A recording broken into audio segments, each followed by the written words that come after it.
Welcome to the Lizzys, the world's biggest and most successful dragon award show here on Big Flying Lizards. The smallest of councils is no longer just two people. We have three people. Welcome back to the program, esteemed guest Estella Graves. How we feeling today? Amazing. Thank you so much for having me on for this very esteemed awards show. This season was great, and I can't wait to get into discussion on the awards. We also have Austin here to be wrapping up as our designated Team Green representative here. Actually, Estella, I don't know. Thank you. Thank you. I don't know if we've actually had this conversation, Team Black or Team Green, or is that something that we have to find out at the end of the episode? I'm one of those annoying people that's like, I like characters on both sides, so I'm not really a team person. At this point, it's like AIDS or cancer at this point, too. Yeah. Basically, yeah. And then you're like, well, I really hate what some of you guys do, but there's other characters on one team or another team that you're like, man, but you're really great in this episode or whatever. So it's really hard to pick. I'll make any point, and then Bryce just cites something that happened in season 1, and I'm like, oh yeah, that's unforgivable. Yep. Well, we also have coined the term Team Sheep Stealer this season. So there's always the third option of just going third party and holding your vote. I think that's me. Sheep Stealer. Sheep Stealer has my heart. I'm obsessed and I love Sheep Stealer. That is my favorite dragon. And I think that dragon was done real dirty this season. We need to add an extra category, and it's dragon that is done the most dirty and deserves the most, love and attention. So, well, I mean, just to reference some of the content you've put out here, after you saw the premiere, you referenced that Sheep Stealer reminded you of your cat. I do. My cat bites me every day. She's nasty and she's mean and she's really bad behaved and she's food motivated. So she is a sheep stealer and she's missing a leg and she is, mean and feral. So that is her. Perfect. Yeah. My kind of animal. Yep. Well, before we dive into the individual awards, I would love just to take a moment to discuss the season overall. Estella, obviously, Austin and I have been breaking down each one of the episodes and we've been giving our overall thoughts. We've talked a little bit off camera, but I did just want to at least give the floor to you to give just your initial thoughts of the season overall and just what you're excited about, what you're worried about, and I mean, highlights, lowlights, and before we get into individual things. And Austin, you just realize you're on deck for the same thing. Yeah, I have been doing episode reviews over on my YouTube channel as well, and kind of little lore deep dives in between. And with that, I've really enjoyed this season. I thought it was incredibly fun. I did have, my own little gripes that were mostly with the writing, slightly with the pacing a little bit later on in the season. But overall, I think it ended pretty well as I could hope for. I thought it was a lot better than season 2. And I think my biggest concern moving forward is just how much story they need to cram into the final season. So for me, that's the thing that I'm really kind of nervous to watch and see, because to me, that means some things might not make the cut, or we're just going to have to go, boom, boom, boom, breakneck pace. And either way, it'll be a wild ride. So. Okay. No, I excited to dive a little bit deeper into that, but Austin, overall thoughts? Enjoyed the season, as people who followed our coverage have probably gleaned. I'm not sure that I'd consider this the best of the show. I still think the first season is probably the high watermark, but I would consider this a bounce back from season 2. And I think from a production standpoint, I think this is some of the best of television right now. I think that you're really seeing the money on screen. So for us, there's like, we just want to see dragons like burning shit and flying around and being big flying lizards. Really couldn't ask for more on just like the fact of that. But the story is pretty solid. Characters stronger than that. And I'd say moving forward, I hear what Estella's saying, but me not like me being ignorant of where this story is ultimately going. I mean, I know the broad strokes of it, but I haven't read the source material. To me, that's kind of exciting to know that there's so much material like left in the hopper that they could potentially have like an all killer, no filler conclusion to this. But I also recognize that like with the history of Westeros live action shows, and if you kind of rush things to an ending, that might not be the way to go about this. So I'm a little anxious about it, but I'm excited to see it regardless. I think it's we're in for something coming down the pipe. Like, it's going to be an interesting mess, or it's going to be an interesting triumph. No, I completely agree there. The only thing that I will really add to that is I really think that this season had some of the highest highlights that the show has really experienced at this point. I'm not going to say that it's had the lowest low points as well. It's probably had close, though. Season 2, in my opinion, has a lot of those low points, but I also stand on the opinion that if episode 1 and episode 2 were actually episode 9 and episode 10, season 2 would have been considered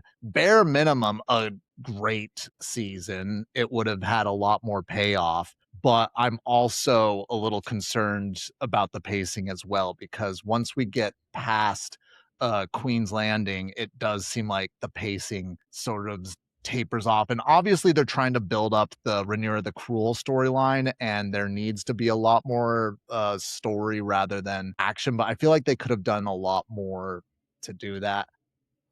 I can't say enough about how amazing all the actresses and the actors of this show are. I really, when I say there's no weak links, I can genuinely not point to anybody. Like, the only criticism I think we've even ever remotely pointed was back in season 1. We didn't know what Masaria's accent was supposed to be for a good chunk of it, but it definitely got ironed out in season 2 and officially in season 3. So really at this point, everybody's acting their asses off. It looks fantastic. I'm excited to be able to talk about the costume design, because it really just seems like took that up to another level in this season. It's so funny. We've called it a different name every single episode, so I don't even remember what the actual name of it. The house that built the dragon, is that what the show is? The house that dragons built. Yeah. Yes. Yeah. Mm-hmm. Have you watched? Did you watch those as well, Estella? Yeah, I watched those, and I've tried really. I haven't watched all of them, but I've tried to keep up on all of the different like YouTube, like InStyle, Insider, videos deep diving into like the sets and the costumes and all that, because I love to hear just any behind the scenes tidbits into what goes into the making of these characters and the crafting of the world. So no, I mean, we were just commenting that they told us. I can't even remember. I think the budget for the show was well above 200 million in total, but it seems like they spent way more than that doing a lot of this stuff. But yeah, and seeing the production and what they're able to accomplish, I definitely agree with what you said earlier, Austin, in that this is one of the best looking shows and definitely one of the biggest, I feel like, shows out right now. I mean, just the amount of extras, the amount of set design, the amount of costumes, the amount of people that they lit on fire for this season broke a record. So it's big. I love to see it. Mm-hmm. Any other threads that we just want to pull on before we dive into the individual awards that we have nominated and to offer forward? I say we just get into it. We got a bunch of awards, a bunch of people to honor tonight. Yep. All right. But like, I kind of think that's the extent of our negativity, really. Mm-hmm. Like, I don't have anything else to say other than that. Like, let's talk about the best shit from a really great season of television.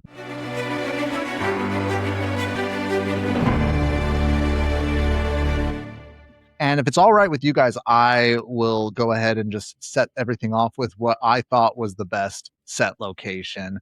I won this episode, I feel like, is a very sneaker episode. It was not like not a lot of people seemed to enjoy it from the ratings that it saw, but I personally thought it had a lot of drama to it. I loved the scenes when it was there. But everybody, when they were shooting there, thought it was hell. It might be a cop out, but I love the off-road Riverlands shooting scenes when they were like going through the marshes, when they were going through the forest. Oh yeah, that stuff looked that was like Apocalypse Now. It felt like, in particular, when they're going through the marshes and they're like peeling leeches off their legs, that shot alone, like, it looked, I mean, it just encapsulated all of the suffering and misery that Gwaine and Kristen Cole had been going through at that point, and just showing that cold grit determination that they have to really try to cut off Team Black. Again, it wasn't that much actual building that they had there, but I just love how much work and effort actually went into shooting those shots, and I'm just such a sucker for the nature shots. So that's where I put my award for the #1 award for best set location. Is that just you're trying to plan a high adventure like Boy Scout trip out there? That's Hey, what I'm hearing. if the boys just want to go get their legs eaten by leeches, can the boys not go get their legs eaten by leeches? That's all I'm saying. Well, I'm going to hand the mic off, Austin, to you on what got your nomination for. So, favorite set or location in the entire season? To me, it's got to be Tumbleton. Just it's the biggest set piece in the entire production, and it sort of representative to the season, I thought, in a really identifying way that sort of I'm going to have a lot of good things to say about the final siege that they do in the season, and I think this is central to that. But I like how this set has proved sort of a through line to this entire season. So we can, for me, like this stuff gets jumbled a few years on. You can just think back, okay, everything that went down at Tumbleton, which sort of does have this distinct look to like the walls and the buildings and the people out and about there. Like that's season 3. Okay, that's all the stuff that was going on with Ormond and Darren was doing that, and Aemon wanted to fuck his mom. Like that's I feel like that's at the core of all the best of this season, and that's like in the action, that's in sort of just the smaller flavor pieces that are more the rising action, and looking at the behind the scenes of the dragons that they have a house.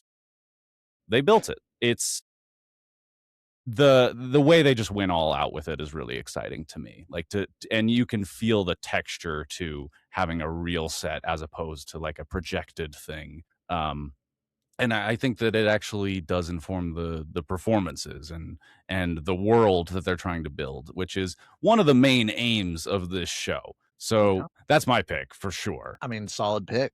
Estella? Yeah, I mean, I think Tumbleton is a great option. I feel like that's one that I would also go with.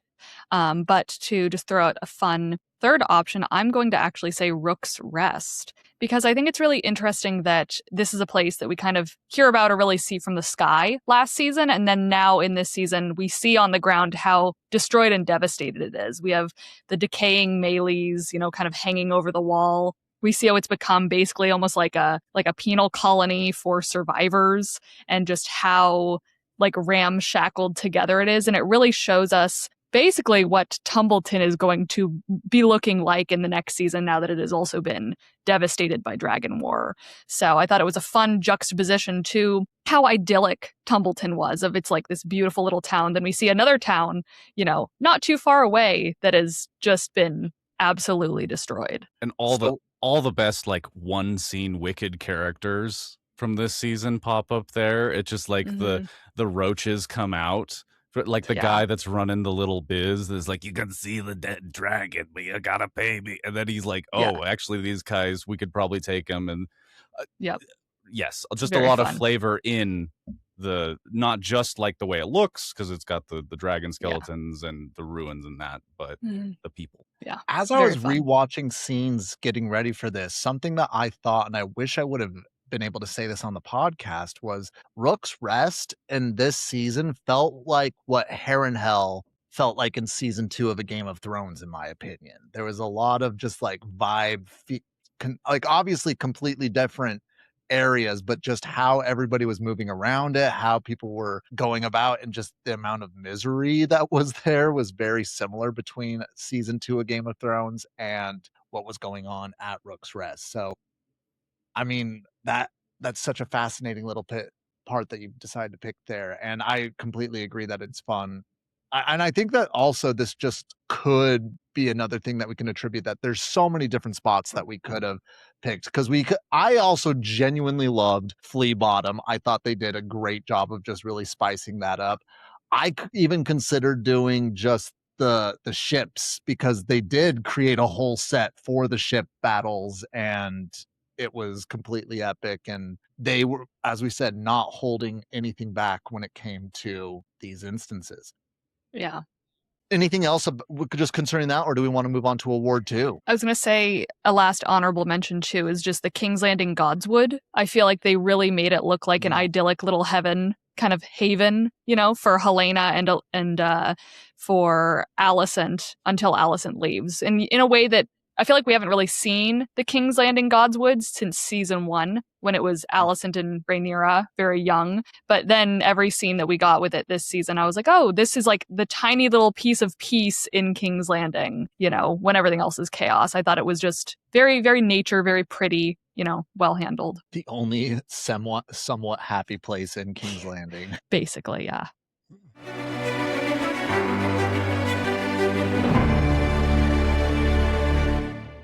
Moving on to award 2, Estella, I'm actually going to ask if you can kick this one off for us.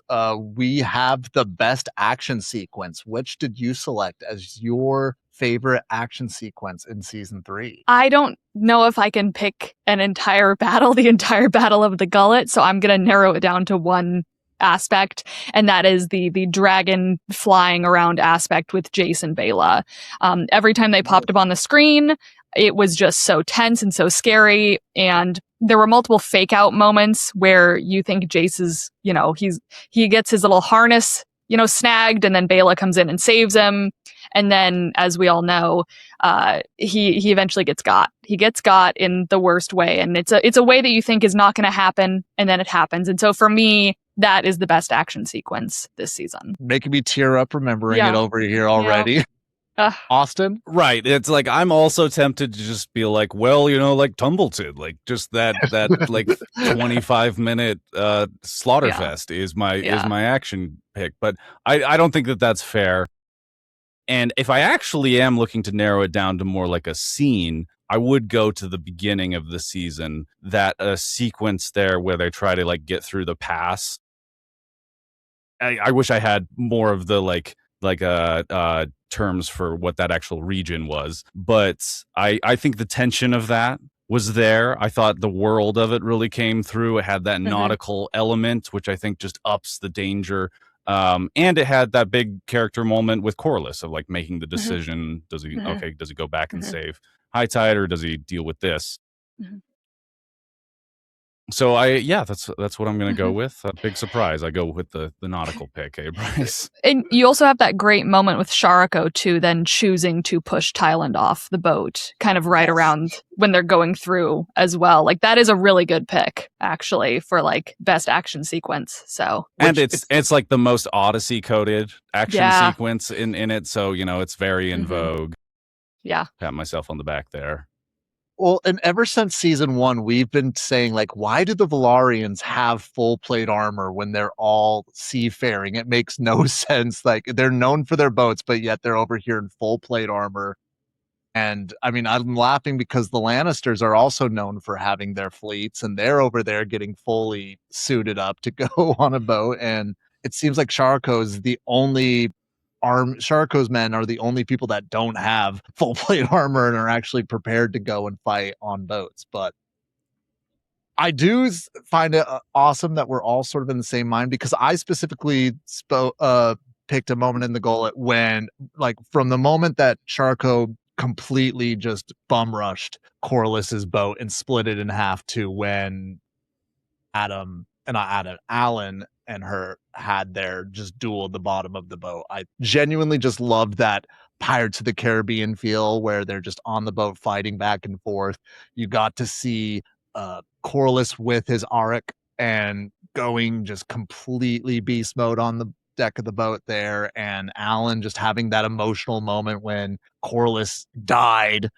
And I genuinely, I just think people might say, if I had to pick between Tumbleton and the Battle of the Gullet, I think I would actually pick the Battle of the Gullet overall. I know there's so many awesome moments in Tumbleton's battle, but Austin knows this, but I just have such a love for the Pirates of the Caribbean movies, and it just was scratching such an itch, and it was just an awesome sequence of events during that entire scene. This guy keeps trying to get me to watch Black Sails, and I'm like, maybe. Well, it's funny. We just watched, for my partner's birthday, Master and Commander.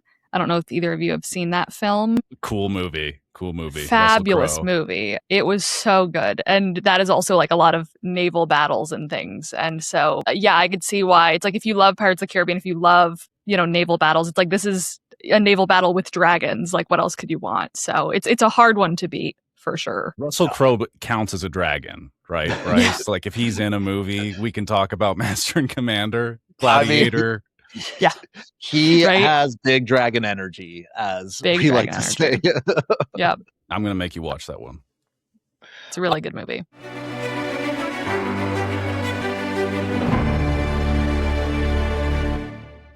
Austin, do you want to kick us off on who is the best supporting actress in this season? Who had a shining moment this season in your book? Right.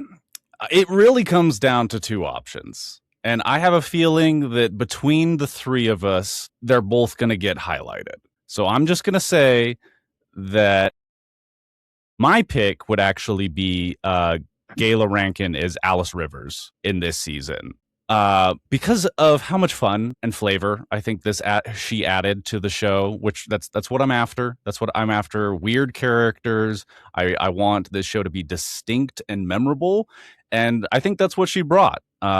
Culminating in the season finale, where you get this sort of rush of her backstory that I actually thought was pretty effective and made sense with all that has been foreshadowed with her character, at least by my accounting. I still wouldn't be surprised. Like, she might be an owl. Like, I don't think that we've closed the book on that mystery quite yet. I'm into the character. I think that her dynamic with Aemond has been wonderfully weird and, like, at times heartfelt. I've kind of enjoyed tracking how much I trust the two of them in that. Like, are you being earnest here? Are you not? Are you manipulating? But that's my pick. Best supporting actress of the season. Estella, who gets your best supporting actress? Yeah, it's funny. I was having a hard time deciding who should be slotted into supporting actress versus lead actress roles in this season based on like screen time and things. I had actually slated Fia in more of a lead actress role this season, since she does have so much to do. And so with that, for supporting actress, I'm going to choose someone who's actually a little bit more on the fringe and a little bit of a weird pick. And that's Amanda Collin, who plays Lady Jane Eyre. Because every time she was on screen, I felt like she was very interesting, very fun, very biting, and honestly everything I want out of a person from House Eyre. So I really enjoyed her this season. She scares me. Yeah. So she reminds me of a couple of my aunts, just accumulated into one person over here. The way that she's not even scared of Daemon, she's just like, what are you doing here? Whatever. I was like, I love her nonchalant vibe. Yeah, she's just there decked out in crazy drip and just, doing her thing. She's one of the show's characters that it's like, give this person a dragon. Like, give this person a dragon and the whole thing's over, right? Yeah. But alas, no magic blood. Well, I completely understand. And to give everybody actually a little bit of background, we try to make it so there's an equal amount of lead actors and lead actresses, just so we can narrow it down the pick. And we decided to go with the three that we felt like was leading the story the most and was having their own storyline. While I completely agree that Helena definitely felt more like a lead, it seemed like she was more secondary and more actively contributing to the story rather than telling the story. Otherwise, I would have actually really have considered putting Ormond in as one of the main leads, because I feel like he had just as much screen time as Daemon sometimes, but it was mainly from that. So, I mean, I cheated, y'all. I'll say it. I picked Helena Targaryen, Pia Sabin. She got my pick there. But I do think that it's worth noting, I did do an honorable mention, and She was not in the show that much, but every time she was just a complete delight with how awful she was and annoying in a lot of ways, you might say. But that was Sarah Woodward as Lady Frey. She was just the classical, like, oh, what are the beggars doing in here? Like, what are these commoners doing? Get them out of here. That's what I say. I enjoyed her as well. Her and Yes. maybe Dan Fogel's about to make a race for something, but similar energies that I enjoyed. Oh, their dynamic was, I mean, that's another dynamic we could go dynamic off of. duo, yeah. But yeah, those two characters in particular, I just genuinely enjoyed.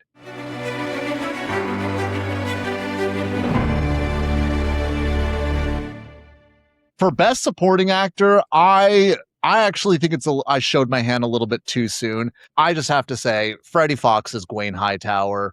I genuinely love what we've seen, just seeing the character development. And it may not even be character development, but just he used to be just so haughty and like all he cared about was going out to the bars with his boys. And now he's like a genuine, like he's a character that you can tell has a lot of heart and he cares about not only his men, but he wants to protect Daron and just seems like a genuine person. And there's a lot of posts I've been seeing online about how each show there's been a true knight in a Game of Thrones universe. Obviously, Duncan being the true knight in A Knight of the Seven Kingdoms. I'm blanking on who it was in a Game of Thrones because there's so few of them. I'm not sure who it was, but everybody's pointing to Gwaine Hightower as somebody who was demonstrating some of those true knight tendencies. And Freddie Fox also just was doing a fantastic job this entire. I don't think he ever had even a remotely mediocre scene. It seemed like everything he was doing, he was just going all in. And he barely wore a helmet this season. And yes, that helmet, he heard the criticism, that fucking helmet that looked awful. Yeah. But Estella, who got your nomination for the best supporting actor? Best supporting actor. I mean, it's hard to say because this character really only has a lot to do in the last episode, but I feel like Tommy Flanagan is so fabulous in that last episode. You know, he is just very fun, and it's even though I think House of the Dragon is a bit of a problem in only giving characterization to the characters right before they die, he did make the most of it and gave a very good indication as to who the Winter Wolves were, what their deal was. So I'm going to say him. I genuinely did enjoy, and the funny thing is, like, after the first episode when we saw him, I even told also, like, I love this actor. He's going to be such a big deal, and then proceeded to go 7 episodes with, like, not seeing anything from him. Yeah. And I was like, oh, did I just talk up a big game for nothing over here? But we did get to eat that last episode with him. Yeah. Austin. All right. Now, some might call category fraud on this, but to me, the supporting actor performance of the season is James Norton as Lord Ormond Hightower. To me, stole the season, defined the season. I mean, in the way I'm talking about Tumbleton, he's right in there with that. And I think it's best illustrated by like how dumbstruck we were after they just like murked Otto there, like super early in the scene. Like they brought him back and then boom, he's gone. And I'm like, oh, well, okay, there's just this huge vacuum, like the villain vacuum just opened up. And I'm like, God, man, I don't know if we have like the momentum to really be firing up something new. And then like that first bit where he's like getting out his perfumes and acting weird. Nah, this is our guy. This is the Hannibal Lecter for House of the Dragon. He's specific. He's got really we see in his interactions with Daron, even though he's like a new character or was a new character this season, you sense a lot of history in the way that he has abused and sort of twisted their relationship. And I also just thought that he had a lot of funny scenes, like just he sort of like weirdly whimsical, some kind of queer energy, some coding there, like some camp to this character. I felt, which is always welcome from in the world of Westeros, as far as I'm concerned. Yeah, shout out James Norton. To me, not just this season, like one of the best supporting turns in the show so far. I mean, I can't argue with that. He genuinely was. I was going back and forth on whether it was going to be James Norton or if it was going to be Freddie Fox, but because he was fantastic. He was so just delectably evil in this season, and just he hid his unhingedness so well. So when he did finally snap in that, I think was it episode 3 when he just snapped and like brought out his Valyrian sword and was just slashing it on the table. He was genuinely just amazing to be able to see him unhinged that way. Right. And if I can just have a second to like clarify my methodology, like this guy, he was in 7 episodes. He's been in as many episodes as Millie Alcock was in House of the Dragon. So I get that this guy was like very well represented, but to me this is a supporting turn because his story, and there's a progression to it, but it's represented through the eyes of other characters. To me, he's not central to the story of this show, so that's why he's a supporting class to me. I could see that. That makes sense for more reasons of screen time and pushing forward the specific narratives. I feel like every time we were in Templeton, we were kind of focusing on him, so I'd slated him in that main actor category. But I see your reasoning why, and so I would agree. I think if he is in that supporting actor category, he for sure is the best supporting actor of the season. I mean, he eats every scene, and like you're saying, he comes in season 3, and you're like, I don't know, why are we introducing new villains? And it just works. It works so well,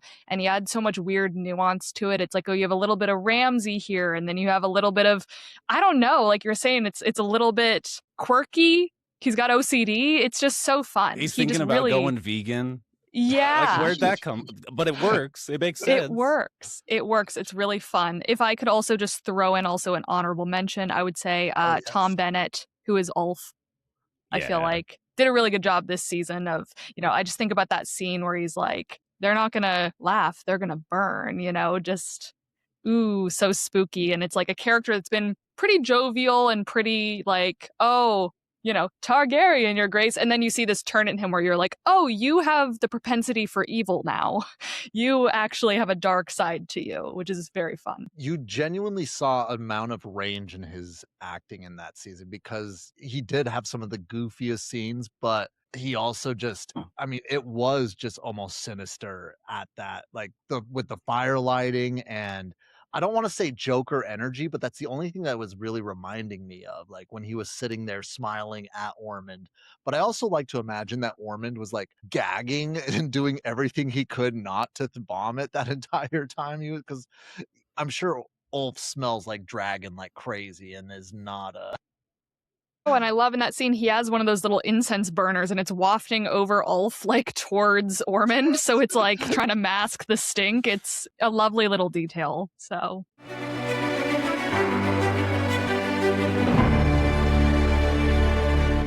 Well, we're going to go ahead and go off script a little bit over here because I think this is a great point for us to throw in the idea that you had, Estella, of best duos. So if it's all right with you, I'd love to hear who you put forward as the best duo in this season of House of the Dragon. Yeah, gosh, it is so hard because I think there are so many options. I mean, I'm going to go with, though, Matthew Needleham and Tom Glynn Carney. Every time that Aegon and Larys were on screen, I was intrigued or I was laughing or they were genuinely having moments together that I thought were really interesting character building moments for Aegon.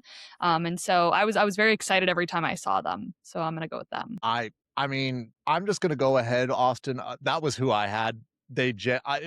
Bonus points if we include, and I'm blanking on the actor's name right now, but if we include Thailand in the whole mix, like when they became just the trio, they sort of were just, even though we didn't get that much time together, it was sort of just the three amigos combined with the Three Stooges a little bit. And somebody said if you just throw the Office soundtrack in the behind of like when it's just all their scenes together, it just makes so much logical sense. And it was like they're in apocalyptic post-war, I'm not even post-war, but current war circumstances, but you're almost guaranteed to have at least a smirk by the end of the scene based off of like what one of them is saying. And I think that that's just very unique in the characters there.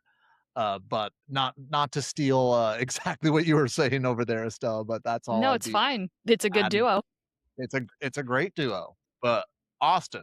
Shit, it's a piggyback on a piggyback then, because I think that is the definitive duo, and I'm giving them the edge because I actually really do like Aemond and Alice's dynamic in a weird way. I think that's one of the most interesting push and pulls of any two characters in the show right now. But the scene where Laris calls out Aegon, and he's just like, you know what, bro, you kind of suck. That's, I think, the best character scene in the season, because that's just so out of nowhere. It's such a 180 from what we've seen from them so far, and how he's been very placating, like, no, you're the chosen one, like, we're gonna get you back on that Iron Throne. But then in the context of the greater season, you see how this is actually maybe a smart play on Laris's part, that he's only doing because he truly understands this beast.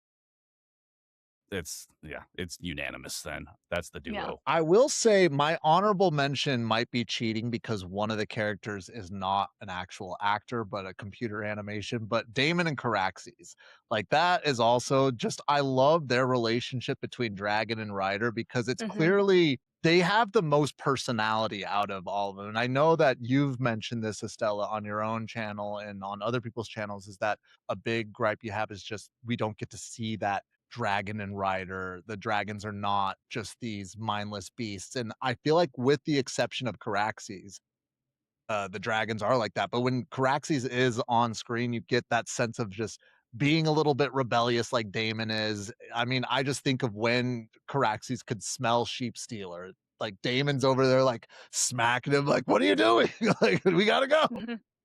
And he's just screaming at Caraxes while Caraxes is like, fuck you, and just flying off to Sheep Stealer. And then obviously the iconic from Tumbleton when he calls for Caraxes and they say that Caraxes walks down the middle of that aisle, sort of a Yeah, his sassy little walk with his hips where he's just like, he knows who he is. So he's him.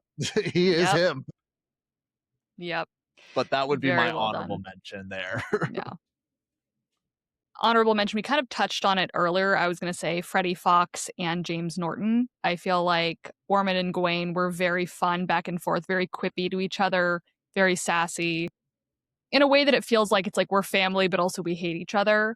And it, to me, was reminiscent of some of the really quippy dialogue we used to get in early Game of Thrones. And so for me, it felt almost a bit nostalgic to see them play opposite of each other so well. So I really liked that as well. I think my favorite scene with the both of them was when the assassination attempt on Daron, just because up to that point, James Norton as Ormond was just disrespecting Gwaine over and over and over. And Gwaine had a moment to really just show what he had learned out in the field. And it actually, in my opinion, outshined even John Roxton in like a battle capacity. Who? And at the very end, he just lifts the guy's head up as he's bleeding. And James Norton just like, thank you. And then just starts like, I know a lot of people are disgusted. I found it way more funny than I found it disgusting in particular. So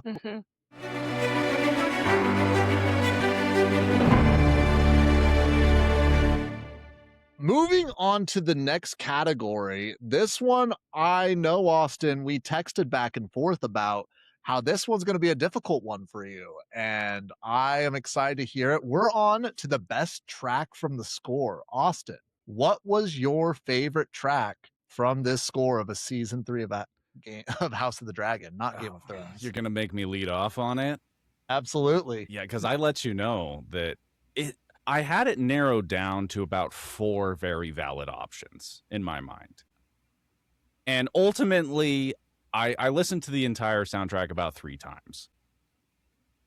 My pick is this felt silly, kind of silly for having done that. My pick is the first track, which is called Salt and Sea, Fire and Blood. Oh. It's like 7. Yeah, I said it's the Game of Thrones theme. I don't think they did any better than that this season. I think the class. They did change it. Yeah, They yeah. I did. mean, they do like a re-record pretty much every time, because they need to adjust it for the length, right? But yeah, no, this opener, Salt and Sea, Fire and Blood, it's almost 7 minutes long, and it's distinct to the season, so that's part of it.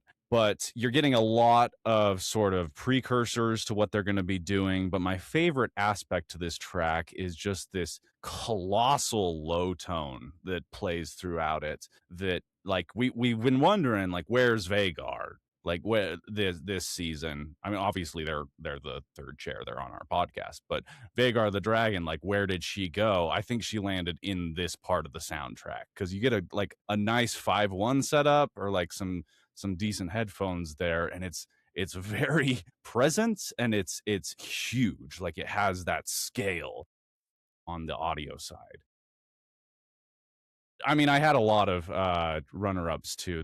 But I'll let you two talk about what you liked the most first. Absolutely. Estella, do you have a pick? I was going to say, is it cheating if I say the kind of acoustic, almost harpsichord rendering of the theme that we get at the end of The House That Dragons Built that they play every time? Do you know what I'm talking about? Like, I think after so. The House the Dragons Built, they have a version of the theme song, but it's very much like an acoustic version of the Game of Thrones theme. And it's honestly what I kind of imagine a theming for Dunk and Egg to be. It's very like bardic. And to me, Okay. I think it's really quaint and cute. And so that is my favorite. It's not cheating, Bryce. It's creativity.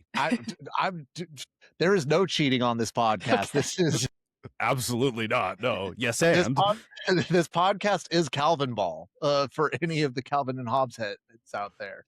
Wonderful. No, I think that's definitely a great pick there.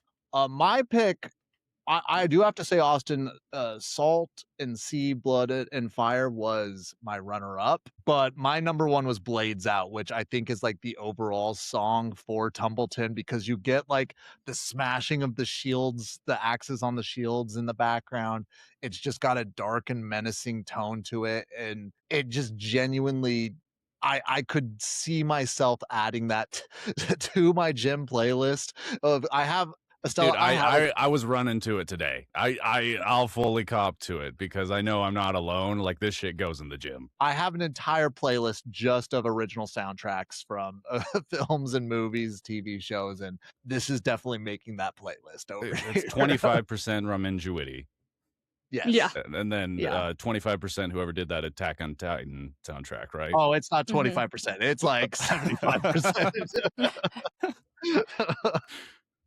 No, there's actually a track called Tumbleton, which to me feels like more the bass line of what you're talking. That there's that like huge Yes. tone they do. That's But it was only like a minute long.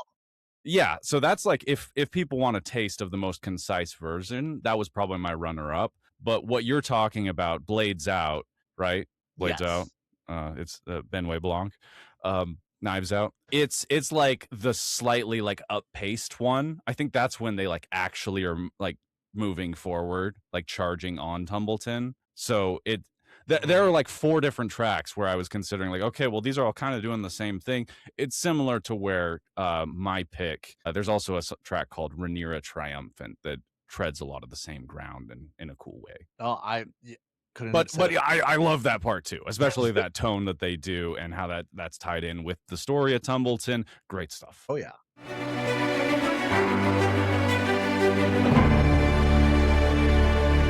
Now we're on to arguably the one I'm most excited to hear from you, Estella. Not that I haven't been excited to hear from all your picks over here, but I'm especially excited to hear what we did in each one of the episodes. Is we dedicated about 5 to 10 minutes after the show to vote on a fit pick, where we decided to pick one outfit that was our favorite outfit for that episode. I'd love to hear what your favorite outfit for House of the Dragon season 3 ended up being. Yeah. I mean, I feel like it's pretty obvious. It's the one I've made a poor imitation of. It is Alice Rivers' extremely incredibly gorgeous purple velvet gown that she dons when she is now trying to kind of put on the visage of Lady of Harrenhal, as opposed to Alice Rivers, the wet nurse or the maester. I think there's just so much care and love that went into the gown. The costumers talked about, painting on and imprinting little details of the house whore sigil all over the dress. It's got this gorgeous purple color because it's supposed to be evoking magic, and it's got these layers that are sparkly. I think it's just a really fun look for her, and it also evokes a little bit of Alicent in a way, which I think plays well into that dynamic she has with Aemond. So for me, it's my favorite look of the season for sure. Now, I do have to ask, did she steal the fabric from Simon Strong to make that dress? Is that Y- you know, Even if she did, she makes it look good, so I don't think he'd mind. I think a diva would appreciate a diva. So I think he's, yeah. a diva will always appreciate a diva? Yeah. I if it's all right with you, Austin, I'm gonna go ahead and just share my pick over here, and I feel like it's almost cheating because it probably is the outfit that got talked about the most, but that's Rhaenyra's war garb at the end of the show. I think that it one is just fantastic because it represents just the transformation that she's going into right now. I love that they even got the makeup on to make her look almost draconic there. She looks very evil queen-esque, and I love that it's becoming a meme of her just having her hand on Alan's shoulder, whispering in his ear. Like, I think that she looks fantastic in it.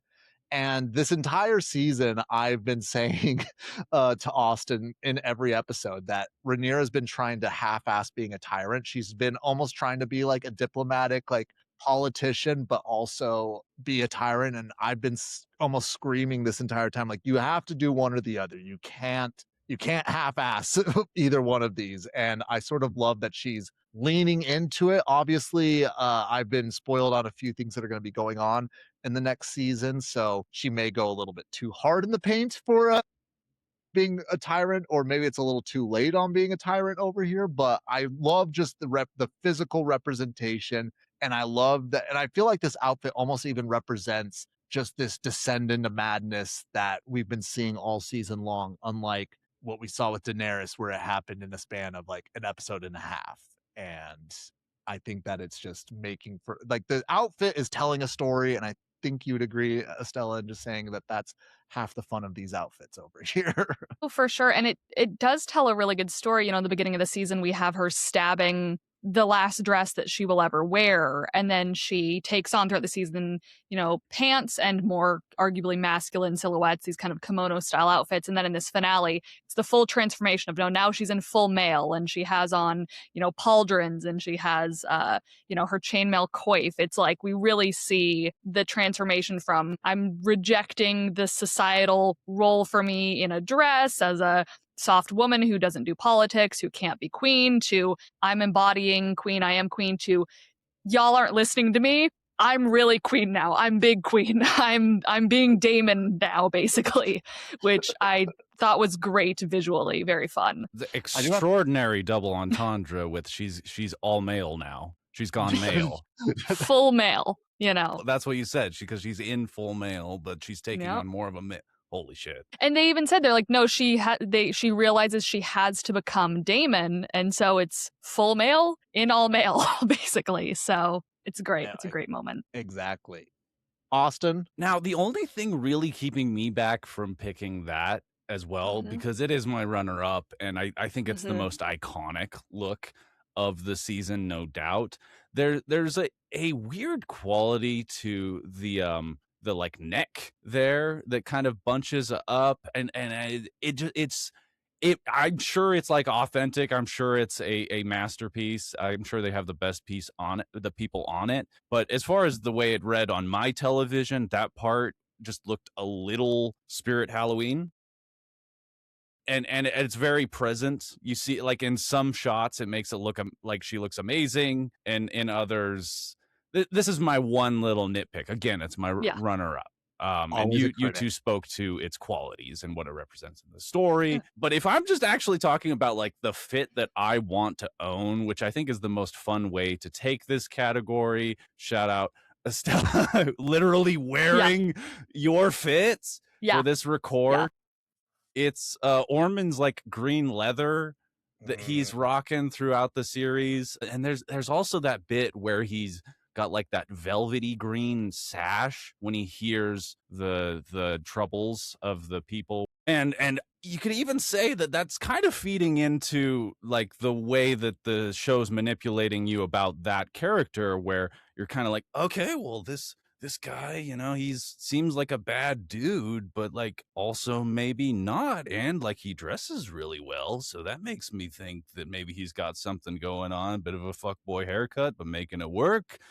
I thought that he was looking super fine whole season. And there's sort of an evolution, like he's wearing the green leather under the armor at the final fight, and that's a great look too.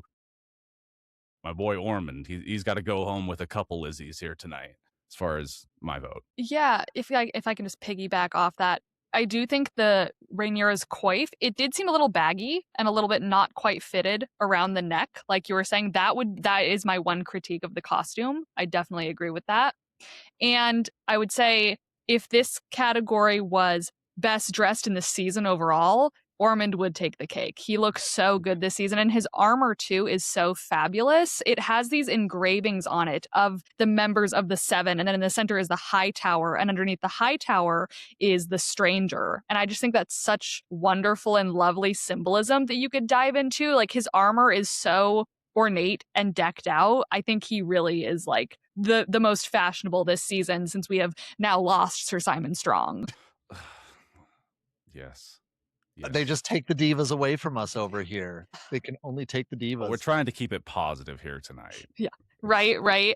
Yeah. It's the spirit of the diva leaves one and inhabits another person, and that became Ormond this season in all of his drip and glory. So well, I'm excited to see who that diva possesses next season. It's a Spectre next once season. more. Yeah, who's joining the show season 4. Yeah, it's like how everyone goes to Harrenhal and gets haunted. It's who gets the diva spirit in the next season. Who's that gonna be? So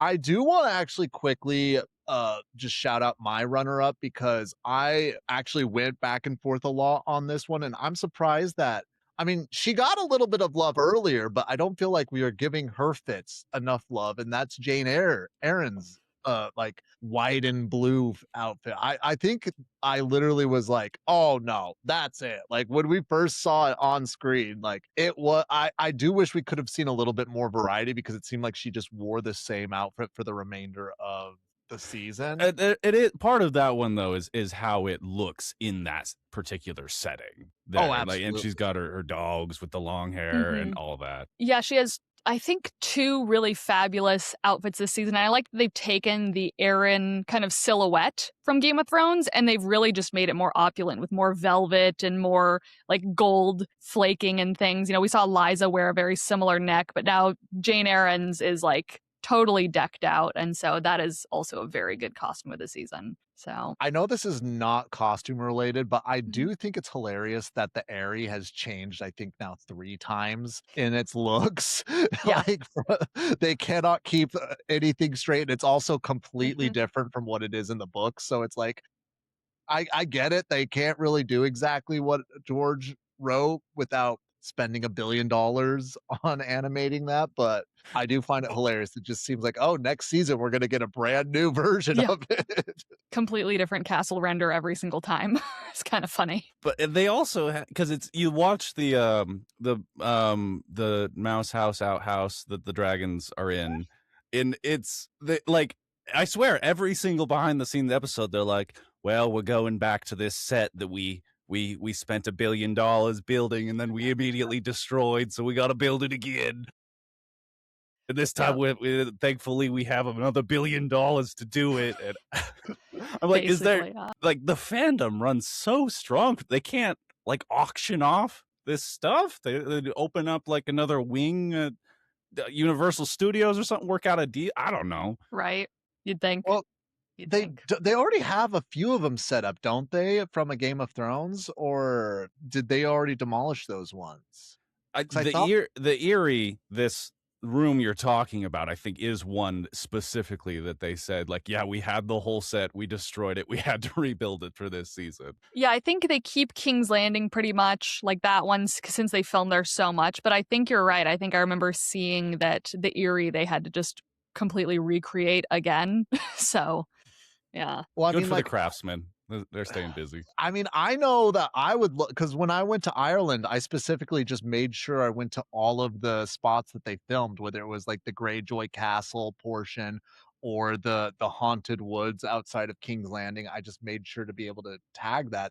And I know that I am not the only freak out there that wants to go to all the set locations. So just throw on a $5 entrance fee, and I'm sure that they will be able to make all the money that they spent building it. Did they learn nothing from the guy that was pimping out the Dreamfire corpse? It's that easy. It's just that on Yeah. at scale. Right. Yeah.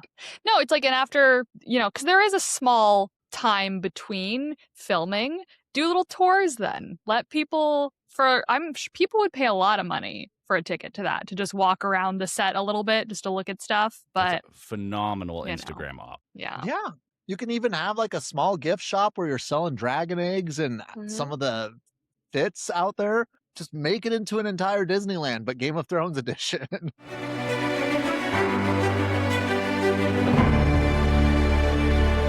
But speaking of Game of Thrones Disneyland edition, Austin, who's the best lead actor for you over here? I don't know how that segue works, but it's going to work. It's good. It'll work. Bryce, is this a Double D episode? Is Damon Defense on? Damon Defense never turned off, Austin. I don't think we actually, Estella, we have a Damon Defense where we have to talk up Matt Smith. He's a fantastic actor. He's so good. But we also cannot look past the fact that there is some problematic behavior from Mr. Damon Targaryen. So to we say do the have least. to say the least. So we have a Damon Defense up button on. So when it's on, we have permission to compliment him. But at the second that it turns off, we can't. It's done. Knock it off. But it's on. It's on tonight. Okay. Yeah, it is on tonight. Okay. All right. So best lead actor, season 3, House of the Dragon. Psych! Tom Glencarney as Aegon is definitely my pick. I'm alive! Imbecile. Because dude's a weirdo and he's been going through it this season. And this is sort of, again, highlighting the dynamic that he's had with other characters this season, but he is central to those stories. And I think that we've seen the most, I'm going to use the word growth to his character of any of these lead males this season. I'm not saying it's like positive growth. It's more like growth sideways, maybe a little to downward as well. But, he's taking root in something, and now he's got a zombie dragon, so that he's a player again, and that's going to be really exciting because his story here was kind of akin to more to Night of the Seven Kingdoms than the rest of House of the Dragon. And I really enjoyed that, but I think that the energy that he's going to take from that into season 4, now that he's engaging with, the prim and proper people that have still been living among the Westerosi high society, I think that could be an interesting clash. I like his sense of humor, and I also really felt like the darker moments of his plight this season. So that's my pick. Am I alone? Does Damon Defense need to stay on? Well, I do actually think it's worth mentioning. This is on me, so I apologize, guys. I should actually probably list who the nominees for the best that were initially there. We do have Matt Smith as Daemon Targaryen. We have Tom Glencarney as Aegon Targaryen, and then we have Owen Mitchell as Aemond Targaryen. Those are our 3 nominations. But on that note, Estella, who do you put forth as your lead actor of the season? Yeah, I mean, if I can copy and piggyback off that, I was also going to say Tom Glencarney. I mean, this was his season. Like, let's be real. I mean, Matt Smith is very good, but I think Matt Smith shines the most in the finale, whereas I feel like Tom Glencarney shined this whole season and had a really interesting arc. Like you were saying, it's like, he kind of contemplates, is like, am I a bad person? And you're like, oh, is he gonna, start being good? And then no, we're doubling down on, just kidding, I'm going to torch this entire army, not give them a choice, and I'm going to laugh maniacally while I do it. I am a bad guy and I'm embracing it. And it was so fun and I love it. And just every scene with him is so either, comedic or insightful. It's incredibly entertaining. And I can't, sing his praises enough. Tom Glenn Carney is just fabulous in this show. Well, all I've got to say to that is, I'm alive, imbecile. Yeah, of course. It's a three-peat. Like, he was fantastic. I think that actually number one complaint I had about this show is that I wanted more screen time with him, particularly in the first 3 episodes. I felt like we were just getting only 5-minute scenes with him and Loris, and it was so It just whet your appetite. yeah, I'm just more. going to turn Damon Defense off real quick so we can log some time off. Oh, that's noted. I mean, I'll turn it back on because Matt Bro. Smith was so fantastic, and I do think that I loved seeing like just where we see Daemon Targaryen in this season versus last season and the first season. It's 2 completely different people, and I'm actually really excited to see that transformation with Aemond, because I really do think that we're going to see a completely different Aemond this next season. We're going to get this post Hair and Hell therapy treatment Aemond Targaryen in season 4. But I mean, Aegon was just so entertaining. He was insane. I do love a storyline where a royal is humbled himself and have to live amongst the people and just sort of see what it's actually like in the real world. And I think Tom Glenn Carney did just such an amazing job of being that royalty that's seeing what his war with his sister is actually doing to people. And you get a sense that he's feeling a little bad about it, but he's also, it's almost like affirming, like, no, I need to end this so that this pain and suffering will stop. So there we go. Damon Defense off. Thank you.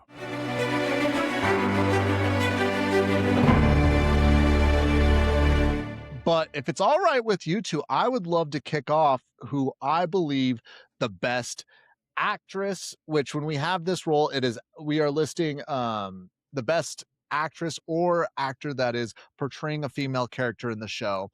And our nominees there are Rhaenyra Targaryen, Alicent Hightower, and Massaria, the White Worm. Those are our 3 that we put forward. For me, it's quite easy. Emma D'Arcy just was too fantastic. Her emotional, like when she was showing emotion, like you could not, like just the scene alone when she discovered that Jace was dead, like it hurts still going back. I've seen it now 3 or 4 times and it just still hurts to just see what she's doing. And she was bringing that level of emotion every single episode. I even think back when she found out that Aegon was alive, like the panic attack, like she genuinely was selling that she was going through a panic attack. And I cannot sing their praises enough that Emma D'Arcy was doing just such a fabulous job throughout this entire show. But Austin, I'm going to hand this off to you. What is your thoughts on who are the best? Yeah, I'm right there with you on Emma D'Arcy is the performance in this season, the central character change arc to track over this season of television. Rhaenyra at the beginning of this is in a very different place from where that character ends up. And I think that Emma D'Arcy found a lot of notes to play on the path to that, which you already sort of invoked the season Game of Thrones season 8 sort of it all, and how we've kind of been over this and seen it done overly hastily. I think that it's on D'Arcy's shoulders most of all to not let that be the fate of this show, and I think that they've turned in some incredible results. There's profound grief. There's a lot in how this show is trying to represent privilege. I think that it's a complex character, Rhaenyra, at this point, especially as she's experiencing something of a turn from a version of light to a version that's a lot more on the dark side of things. So, yeah, it's the definitive performance of the season to me. I would be really interested in hearing a counter argument if you have one, Estella. I don't. I was going to go 3 for 3, but I can try if we want to do a counter No, argument. it doesn't need to. That's why I'm like, I just don't think that there's any argument. I think if there was to be any counter argument, I would say it is a difficult choice, given that I feel like Darcy was given the best to work with this season, the best writing, the most scenes. So it's a hard. Stack deck. Yeah. Yeah, and so it's hard to compare what Cook was given, Olivia Cook, and what Sonoya Mizuno was given. I feel like there wasn't as much for their characters to do, and with what they were given to do, I saw a lot of criticism of like, oh, do we like where their storylines are going, blah, blah, blah. Whereas with Darcy, there was so much that it's like, even if you didn't like some of the things, there was undeniably this season some things that they did and some, plot lines, some actions that they took that everyone was like, oh, but this is really good. And so I feel like for those reasons, yeah, it has to be given to Emma. But it's a tough choice because it's like, it really feels like Emma was the lead in this season, the main lead, if we can call it that. So, well, and correct me if I'm wrong, because both Austin and I are ignorant in this standpoint, but from what we've heard, Alicent is sort of a non-figure at this point in the books. She doesn't really do that much or have that much story. So really, it's the writers are put in a hard spot where they obviously have such a major character. She is arguably the second main character of the show, but because of the book, they've run out of runway to be able to throw that character. Is that yeah, correct? and that's the difficulty. I think Olivia Cook is doing the best with what she's given and what they can do with her, but it is kind of flying blind because none of it happens in the book. And I think it's a bit of the problem in marketing her as the titular other character when really it should be Aegon. And I feel like this season we finally did kind of see that, though. It feels like Darcy and Tom Glencarney are the two that we really kind of back and forth get. But yeah, with that, it does make it kind of hard for Olivia Cook since they are such a big character in the show, to also give them the appropriate amount of screen time and storyline that also feels justified for what we've gotten from them in the past couple seasons, if that makes sense. So you're saying they don't send Alicent to Harrenhal to assassinate Aemond in the books? That doesn't quite happen. No. In the books, it's just her being a prisoner in King's Landing, and that's kind of all we see. Which I could see why that would be very boring and very not fun for Olivia Cook or for Alicent fans. So I understand why they did what they did, even if I think some of it maybe didn't quite work. Some of it worked really well. Some of it I thought was really fun. I think if we were going to, again, make an argument, I think Olivia Cook's acting specifically in Harrenhal as Alicent versus as real Alicent is a very fun juxtaposition. It kind of reminds me of in Harry Potter when Helena Bonham Carter has to play Hermione being Bellatrix. It's like you get those layers of I'm me playing a character, but I have to play it like another actor is playing me. It's very fun stuff. So, even though they have less screen time than Darcy this season and, some kind of quirky scenes, we're not going to talk about some of the Aemond Alicent scenes, but I'm going to mention it anyways. I still think, what she was able to do with some of those scenes was really good and really fun. So yeah, I feel like the internet has talked quite a bit about that. We do not need to dive down that rabbit hole. I will say though, her scene where she's like debating, she picks up the dagger and you kind of get that flashback to season 1 where you're like, girl, don't run at Aemond with a dagger. Don't grab a sword. Like she even grabbed the guy's sword at one point. And you imagine you're like Alicent trying to sword fight Aemond. You're like, girl, you just see the options running through her mind before she decides on the berries. It's very good facial acting of just a panicked person trying to make a terrible choice in a split second. Really fun stuff. Yeah, she really was not put in a good situation there.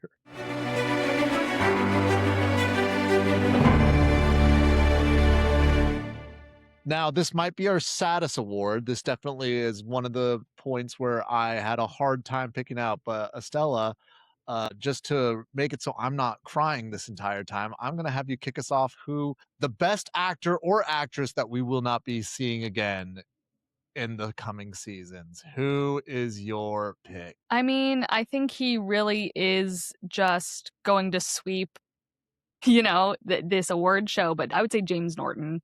Because again, how do you have a character come in during season 3 and yet just really be interesting and steal the show, be here for a short time, not a long time, but leave such a great impression? So for me, Ormond Hightower is best character in this season that we will not be seeing again. Yeah.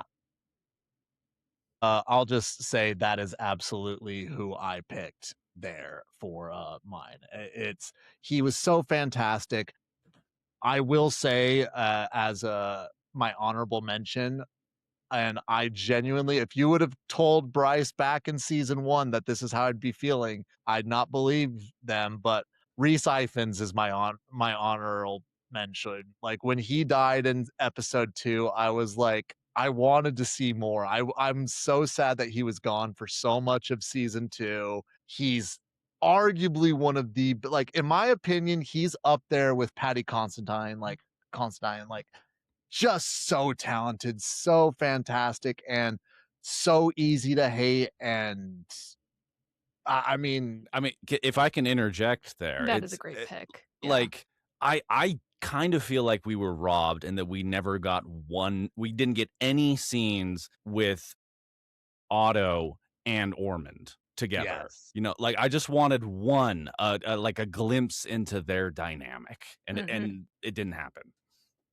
Like, But that's like one of the rules, like, leave the audience wanting more. Yeah. I think actually we got the smallest of small glimpses, because there was a scene where Damon said that he was writing letters, like he was sending birds to Ormond, but Ormond was not responding to anything. And so to me, that just says that Ormond thought he was above Otto and didn't need Otto. And I mean, Rhys Ifans just, I mean, I know this is not this season, but one of my all-time favorite scenes in the show is in season 2, and that's when Aegon sacks Otto from being his hand. I just think that scene is just so amazing. And I'm giving him an award for not a season that he was, but he, even in this episode, for episode 2 that he was in, he still did a fantastic. Oh yeah. And we do get a mention of Otto from Ormond when I think he's there eating or something, and he gets cut off though. He says, "Oh, and let me tell you about Otto Hightower." And you can tell that he's about to say some pretty nasty, disparaging stuff about him in front of Gawain, it seems like. And so you do get that inclination that he did not think very highly of Otto, and it would have been really fun to have seen that dynamic and to see why. But unfortunately, it'll have to remain in fan fiction or something. They could have been in contention for best duo. I'm just saying. Oh, they could have been, for sure.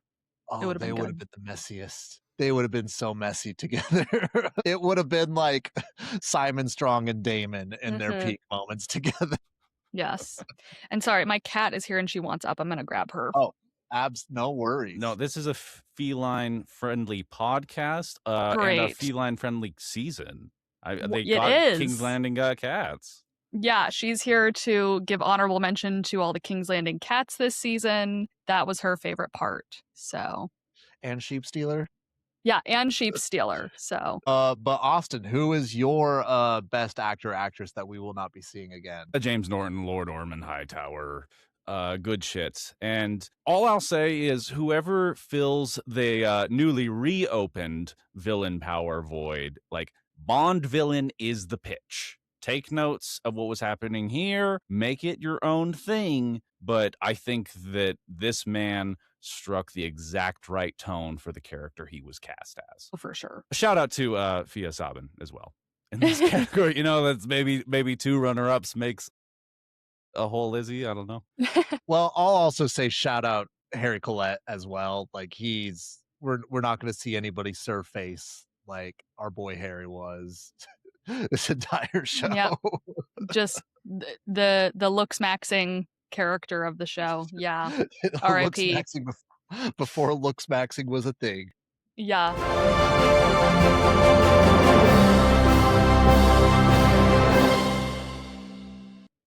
Well, y'all, we're down to the final one, the big Lizzy, some call it, and it's the best episode in the season.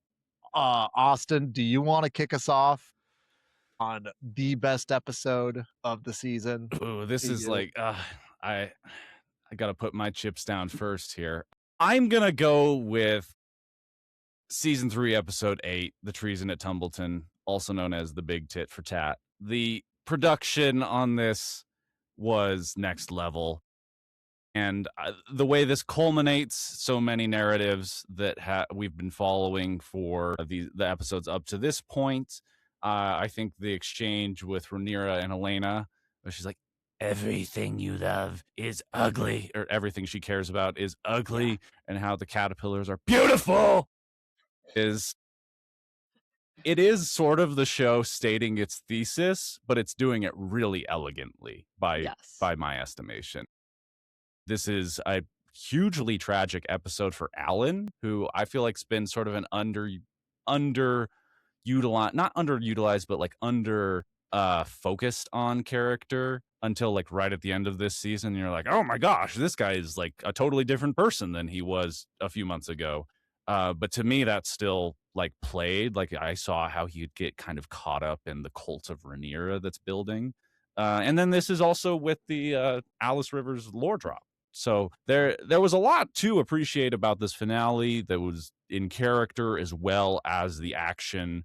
Like I enjoyed Sir Roderick's like little game of like, well, we're not dead yet. Like as he keeps going on, that was a lot of fun, but also I think sort of provided like one of several like Potemkin-esque narratives that are playing out and giving us a sense of a larger conflict.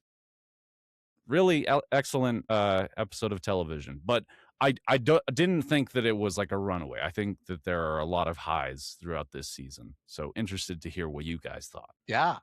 Estella, what do you pick for your big I'm Lizzy? going to choose maybe a bit of a weird one. I'm going to choose episode 3, which was basically Rhaenyra's no good, very bad day.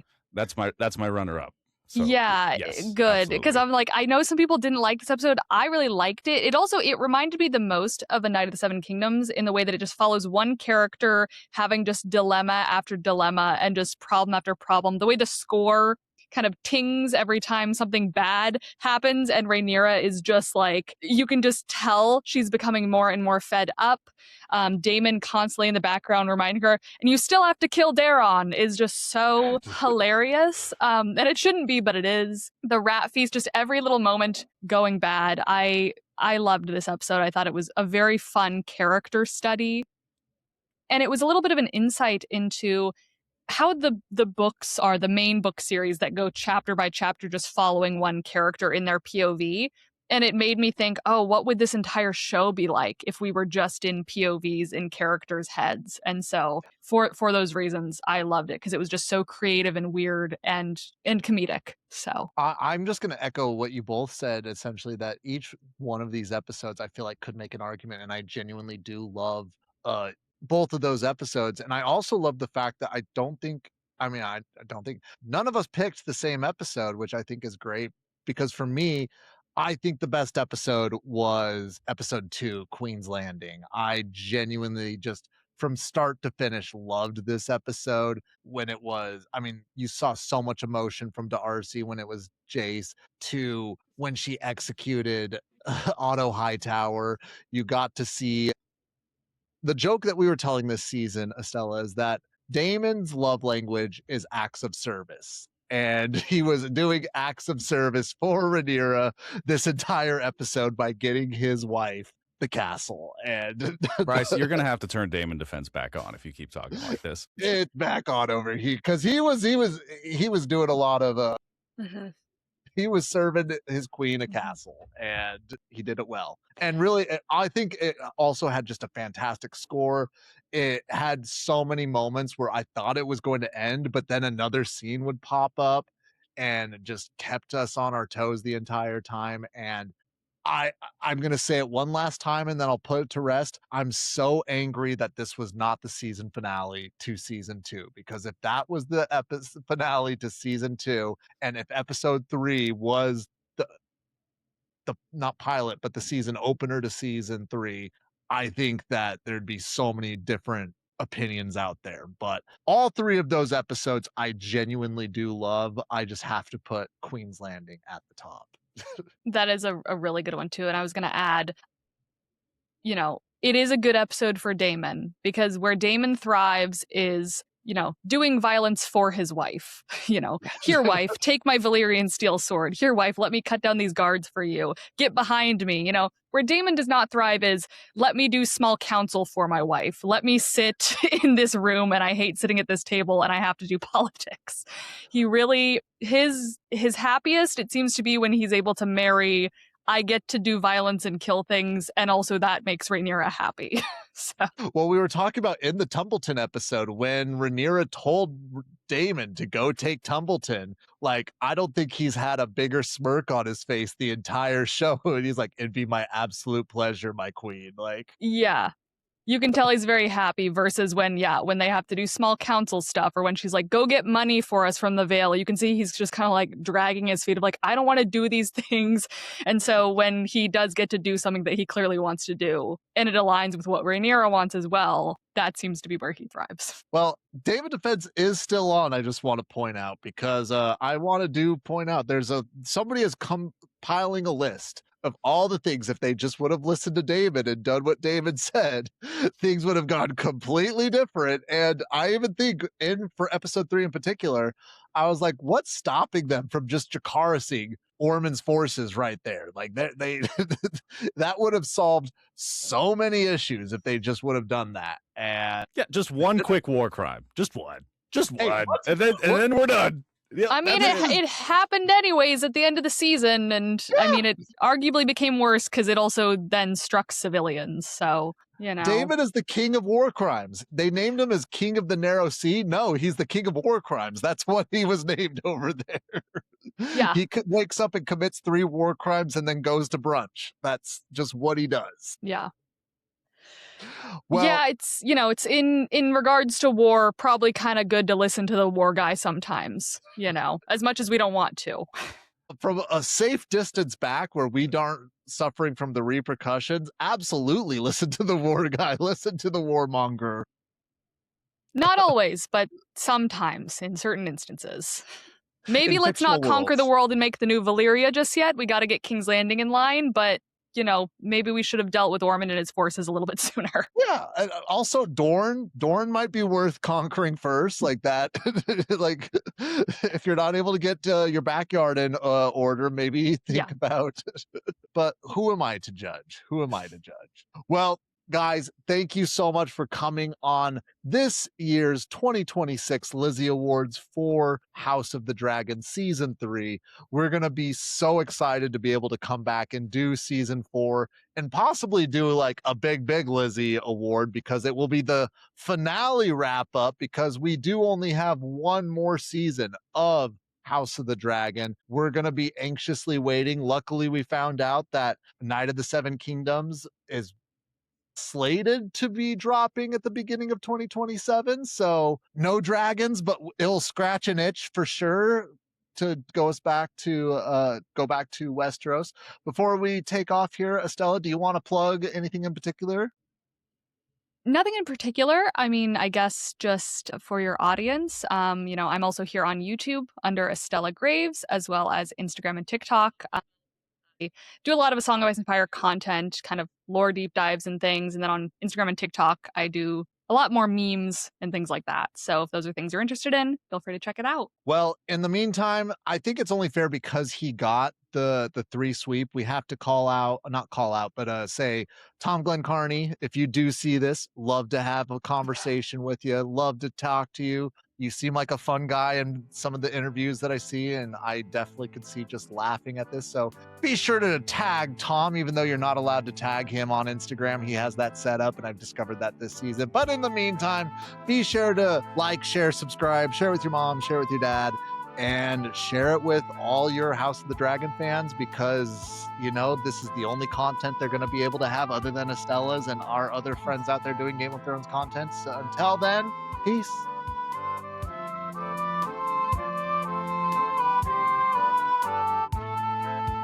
That's all for this week's Dragon Lore. Takes cold and hot, spread shore to shore. Enjoyed yourself? Please join the squad. Follow on social media at Big Liz Pod. And one quick reminder before you go, to rate, review, and share the show. Thank you for listening. It means a lot. See you next week, same time, same spot.